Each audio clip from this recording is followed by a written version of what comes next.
I relapsed severally. And for me, the relapses were like almost a day away, sometimes 2 days. And when I would do 2 days, I would be very proud of myself.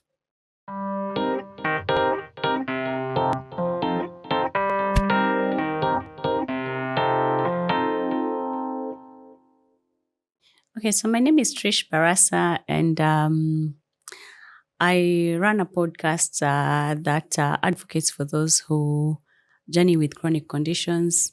And for this particular episode, I'm here as an opioids survivor. I call myself an opioid survivor essentially because I am now effectively managing my opioids use. And where possible, I am not using opioids. Opioids are a class of analgesics or painkillers, as we commonly refer to them. And they're used for management of moderate to very severe pain. Opioids are used both in cancerous and non-cancerous cases. And we're looking at even end of stage life where you simply want to give someone a better quality of life, even if it's ending. You're managing their pain because sometimes the pain can be very excruciating. So opioids come in pain management in different conditions out there, some which I have journeyed with, some which I do not know anything about, but in chronic pain management, yes. And this can be both moderate and severe, and there are low potent opioids and very high potent opioids, some of which are only used in theater. I think about teenage, I discovered that I was suffering from lupus. Lupus is a condition that comes with a lot of pain, and mostly it's musculoskeletal. That's the joints, the muscles, even the bones. And I lived with this, and there was kidney inflammation. Sometimes even lungs get affected, and the heart. Eyes as well, inflammation. Inflammation is characterized by pain. At a later stage, and this is in my early 20s, I encountered endometriosis in my life. Again, a very painful condition. And then later on, I again discovered I have coccydynia. Coccydynia is pain at the tailbone of the spine. So as you sit, you really feel a lot of pain. And in feeling this pain, sometimes even the doctors will recommend that you go for physiotherapy, even for things like lupus, and maybe try other ways of managing pain. But all through, the to-go-to treatment plan for such severe pain is, and sometimes is opioids, though they can also use NSAIDs, that is the non-steroidal anti-inflammatory drugs, or steroids, or any other painkillers, including paracetamol. Opioids are controlled medicines. It's not medication that should be accessible in any person's hands. In fact, even in the hospitals, they are not given in the wards. They are mostly given in theater.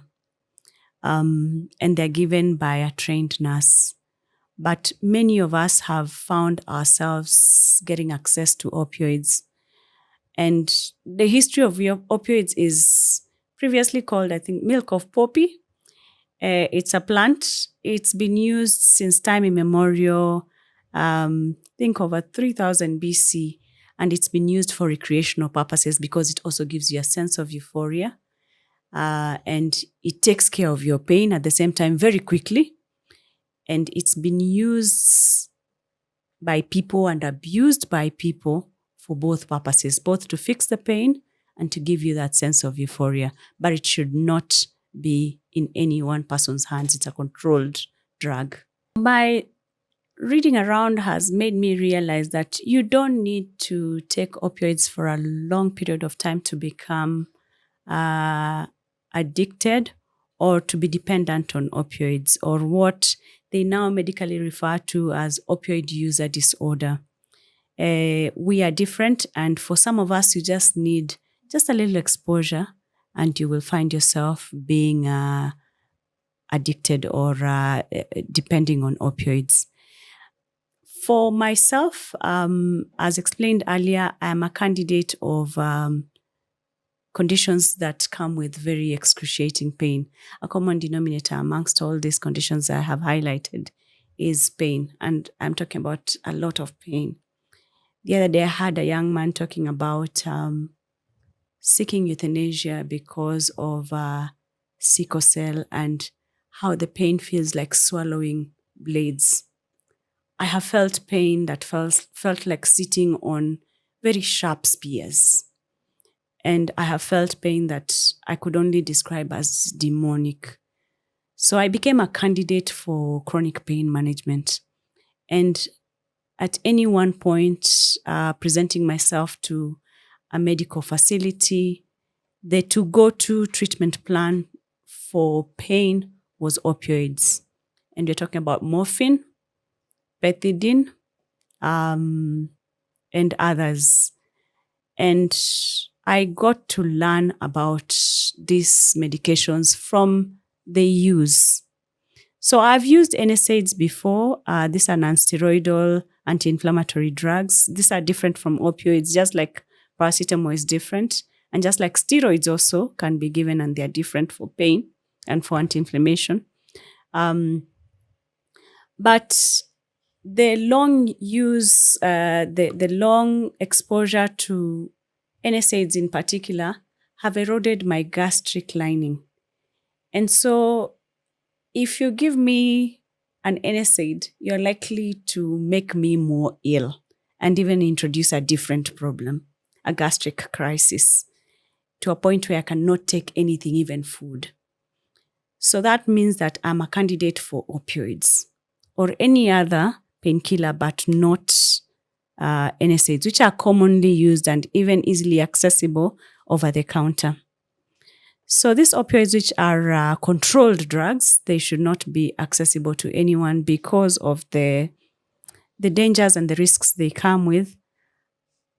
I have become accustomed to them because of the different challenges that I found myself in with the conditions and also with the unique setup of myself as a person, and there are different people who are like me.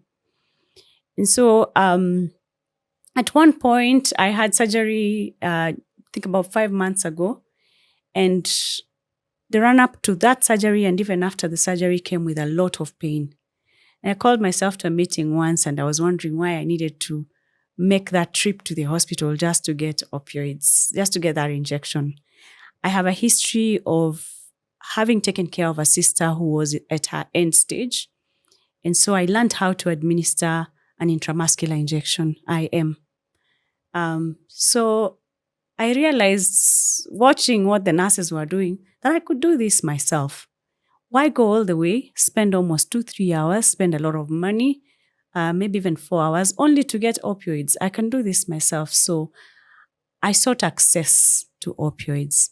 And that was the beginning of my crisis. And at first, I did it secretively. But this one night, I used 10 vials. And on that particular night, 10 vials of pethidine. And on that particular night, I called up a friend of mine and told her that I was in a crisis and I needed help. I made the phone call. So I called a friend of mine, and I had used up 10 vials. So pethidine comes in 2 mg vials and 100 mLs of each of the 2 mgs. And I'd used up the entire pack of 10. It was actually less cheaper than making the trip to hospital. So in my own reasoning, I had done the mathematics, and I was not using 10 vials. One vial was worth it for me not to go all the way and do the administration myself. But when it got to a point where I used 10 vials, then I realized that dependence had checked in and my body was asking for the opioids. And I had this conversation with my friend and I came clean. I have a very good relationship with this friend of mine. We've been friends for over 20 years. So I tell her that things are thick. Yeah, the truth is, I think I'm going down. I couldn't believe this was me. I mean, I don't even fit the profile of the typical addict or typical dependent. And she asks me what's going on, and I tell her I have been sourcing for opioids myself. And she's very angry. She's even wondering, who is this person? Can we get this person? This person needs to be jailed. And I tell her, it's not about the supplier. This industry is bigger than the supplier. Going for a supplier is going for the small man. And I mean, give it to them. We actually are the ones who are looking for these things once we get addicted. So I bring in my understanding into all this, and I see no reason why the supplier should be the one who is being sought after, but myself. And I had already become addicted, not for this particular moment, but way before. It's just that this moment brought it out. So she tells me that we need to get you cleaned. We need to get you to rehab. I tell her I can't go to rehab. For starters, I'm hosting guests. I need to be well. And that's one of the reasons why I'm using opioids in the first place. And once I get that injection, I'm fine. Once I get that injection, I'm good to host guests. I'm in good moods. It comes with a euphoria that kicks in and it sorts out your pain in less than 4 minutes. You can literally count. And she tells me how bad it is, and she tells me that she has had an encounter with this, not directly herself, but through someone else. And she says that I really need to get cleaned. I couldn't afford to get cleaned. I am mother, I am father, there's children in the house. And I'd even made my son be aware that when in pain, I needed to take an injection. My son didn't understand that I was an addict. My son thought I just needed to get an injection. I think my daughter knew I was an addict. And I hid from everyone else. Everyone else just thought that I was really healing well. It's a strong drive. It's like the drive that sends you to look for food. Whether you're looking for food from a market or you're looking for food in a sufuria, it's like a hunger pang. It sends you to look for this. And you go in there and you are looking for this particular vial and you're breaking it and you're drawing out the drug and you're looking for the next spot where there is not so much pain, whether it's on your deltoid muscle or the glutes or the thighs. You're looking for where to jab next because by now you're really jabbing yourself everywhere. So it's a strong, strong drive. It's no longer you in control. It's something else that's in control of you. And I have been through it, and it's a strong drive. It sends you there. You will make a phone call. Yeah. If you don't get it, you'll make a phone call. Once a vial broke, and I think it was like the second last or the last vial, I don't remember. I literally drew out the bits that spilled out. And at that point, I wasn't thinking that I'm going to be injecting something dirty into my system. And I'm very conscious because I used to use very clean syringes. I used to use very clean needles. I never used to repeat my needles. But at that point, because that was very precious, I was drawing it off the floor.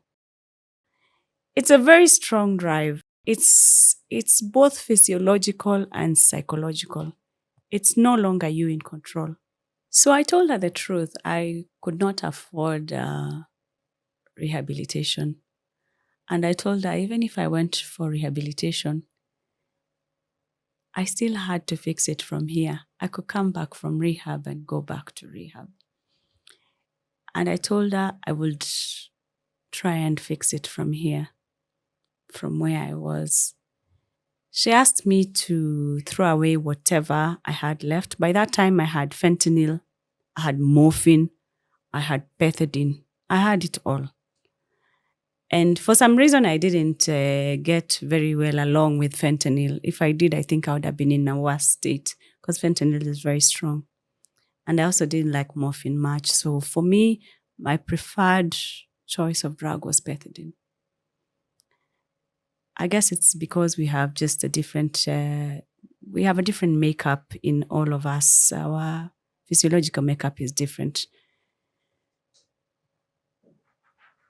I always wonder what it could have been like if it was fentanyl. I think I wouldn't be alive. My friend made it very clear to me that the thing about opioids is the urge gets too strong and you get to a point where you take so much more than your body can now handle and you go into respiratory distress. You overdose. And that is how people die. And she told me, I do not want to attend your funeral. And that hurt deep because then I saw my children. And I already could see that I was everything to them. So if I was everything to them, my absence would destroy them. I didn't throw them away. I didn't have the willpower to throw them away. But I wanted to throw them away. So I hid them. But I told myself I wouldn't go back to them. So I fought with my willpower. I fought with the dependence. I relapsed. But I did see pain specialists and I saw a psychiatrist. I was supposed to also see a clinical psychologist, though that wasn't organized in good time. And the fight continued. It's like a fight of willpower. You're no longer in control, but you think you're in control. I relapsed severally.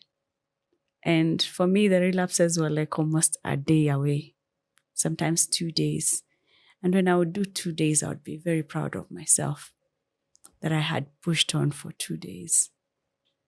The 1 days were disappointing, so I would really struggle to even get to 2 days, even 3 days.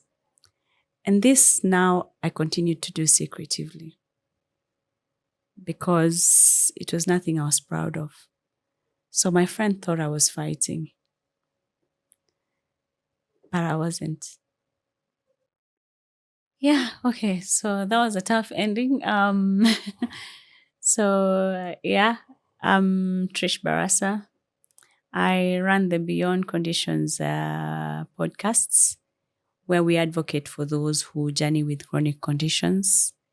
And we are particularly going through this installment on the opioid crisis. One reason I'm doing this is for us to raise awareness, to educate ourselves, to inspire us, and to grow the hope within us, because eventually I got onto the road to recovery.